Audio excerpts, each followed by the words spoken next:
assuming the internet's correct about who the person is. Some people love being private. Where are y'all at with it? The internet don't know a goddamn thing. Let's start there. I like being private. I think it ain't really nobody's business. Like, listen to the music and you'll know what you need to know. Was it hard to write these songs about your personal love life? When other people in the studio, yeah, because I get to feeling like a simp, and I'm so not a simp. Do you yourself see yourself getting married? Yeah, for sure. Lots of kids. I won't be rapping by then, so I can be like full-time mom and like have a garden in the back and like chickens and cows and horses and like 10 dogs. That's really in Jamaica. I'm the wrong bitch to hate on. Cause I try to prove everybody wrong. So if you don't want to see me win, you should probably fake act like a fan. Cause if I see that hate comment, I'm gonna try to make your ass eat your words. You're gonna go harder. I'm gonna go harder. Latto sat down with the Breakfast Club and said what everybody already knew. Those bars on Give Me That Off, Big Mama. The Hermes store in my closet. Talking about buying Big Mama a bag like my man ain't already bought it. That's Cardi B. Confirmed. On record. And with that confirmation came the full story of what actually happened between these two women and why the apology still hasn't landed the way Cardi hoped. To understand why the situation hit the way it did, you have to go back to where it started. Cardi B had beef with Ice Spice. The two of them were going back and forth, and at some point audio leaked of Cardi completely going off. Heated, unfiltered, saying things she probably wouldn't have said if she knew the world was going to hear it. Now, Cardi's main issue was with Ice Spice. But in that same rant, she brought up Latto, called her out by name, said things that were way beyond shade, got genuinely disrespectful, called her out her name. Here's what made it sting deeper. Latto and Cardi weren't just industry associates, they were on a texting basis. Real communication. Latto had recorded a verse for a song on Cardi's album. She was in the studio, putting in work for her girl, building something together. And somewhere in that same period, Cardi was on that leaked audio talking about her the way she did. That's not just a stray comment. That's someone you thought rocked with you showing a completely different face when they thought you weren't listening. And Latto found out the way nobody wants to find out, publicly, with millions of people watching.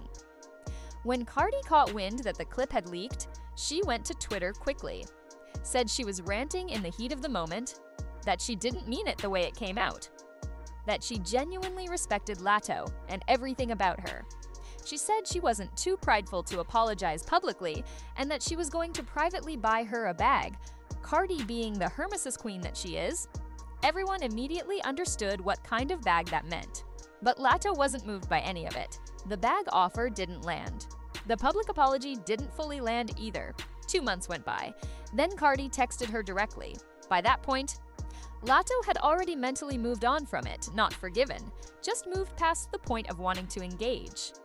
She acknowledged in the Breakfast Club interview that the text came, but her response to it was basically that enough time had passed that she wasn't even focused on it anymore. She spoke with people around the situation, but the direct personal conversation between the two of them never happened. And then Big Mama dropped. Give Me That went live, and anyone who knew the context understood immediately. The Hermes store reference aimed directly at the bag promise. The line about buying Big Mama a bag when her man already came off the racks, dismissing the gesture entirely. The wish of B would get in a booth. A nod to the creative gap between them. Every bar was surgical. Latto didn't post an explanation or a call-out. She just put it in the music and let people figure it out, which they did, immediately. The Breakfast Club interview confirmed what the music already said. Latto talked about being 8 months pregnant when that audio dropped. Emotions already heightened, body going through everything it goes through at that stage. And on top of that, you find out someone you considered, a friend, was talking about you like that in what she thought was a private conversation. Latto said it left a bad taste. Said she looked at Cardi as a friend. Said the industry stuff she could understand. But they had each other's numbers. A tweet to the world wasn't the same as a real conversation. She was asked directly whether she'd be open to talking it out with Cardi. She said she was open in exchange for something, left it somewhat vague, but the message was clear. She wasn't closing the door permanently, but she wasn't rushing through it either. Hours after that interview aired, Cardi responded. Same day.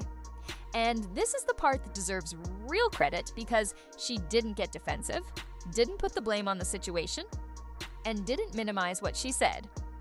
She came back with a full written statement that addressed everything Latto had said. She acknowledged that she understood why Latto felt the way she felt, said that's exactly why she chose to apologize publicly, because the disrespect happened publicly. She explained that on the call, she didn't even mean to say Latto's name, that it came out in a moment where her mouth ran ahead of her head.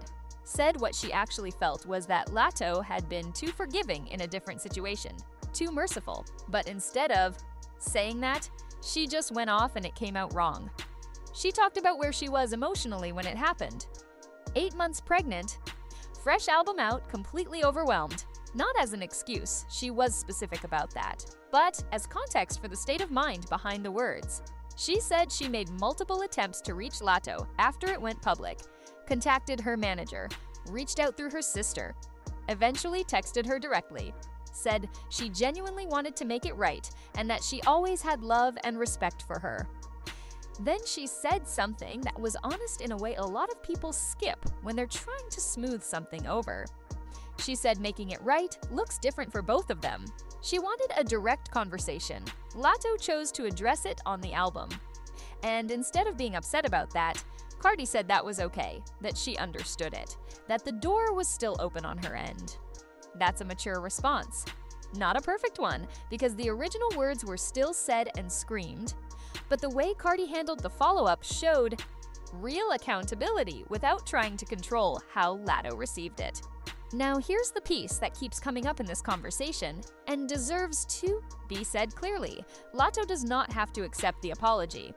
People keep acting like because Cardi apologized genuinely, Latto is obligated to receive it on Cardi's timeline and in Cardi's preferred format. That's not how this works. An apology releases the person who wronged you from your obligation to stay quiet about it. That's all it does. It does not expire Latto's right to process things at her own pace. It does not mean Latto has to show up to a conversation she's not ready to have. And it definitely does not mean that putting how she felt into her music was an overreaction. The real issue isn't the original comment. Comments slip in heated moments. The deeper issue is what Latto said in the Breakfast Club. Cardi had her number. If Cardi knew she'd said something out of line about someone she was actually cool with, the move was to pick up the phone before that audio ever had a chance to leak, not after the whole world heard it. That choice, to not say anything, to let it stay buried, is what made the eventual public apology feel incomplete regardless of how genuine it was. Because now Latto is finding out through the internet instead of through a private conversation. That changes the meaning of everything that comes after. Cardi is back in the studio. Her album is reportedly coming before the end of the year. There has been speculation about whether she's going to address this situation on that project, whether she's going to fire back at Latto for the "give me that" bars, or whether she's going to use her own platform to continue what she started in that written statement. Based on how she's moved through this entire situation, don't expect aggression. Expect more of what she showed in that response. Honesty, accountability, and probably something that sounds more like "I miss you" than a diss. Whether Latto ever gets there publicly is a different question. She said she's open. She said the conversation is possible. But open and ready are not the same thing. And nothing about the way she's carried this suggests she's going to rush to close something that still clearly hurts. What this whole situation comes down to is something a lot of people in friendships, industry or otherwise, have lived through. Finding out someone you thought was genuinely in your corner was saying things about you when they thought you weren't listening is a specific kind of hurt. It's not just the words. It's what the words tell you about how they actually see you when no one is watching. That's hard to come back from even with the most genuine apology in the world. Cardi tried. By almost any standard, she tried correctly. Latto has every right to take whatever time she needs with it. Drop a comment. Do you think Latto is justified in not accepting the apology yet? Or do you think it's time to let this one go?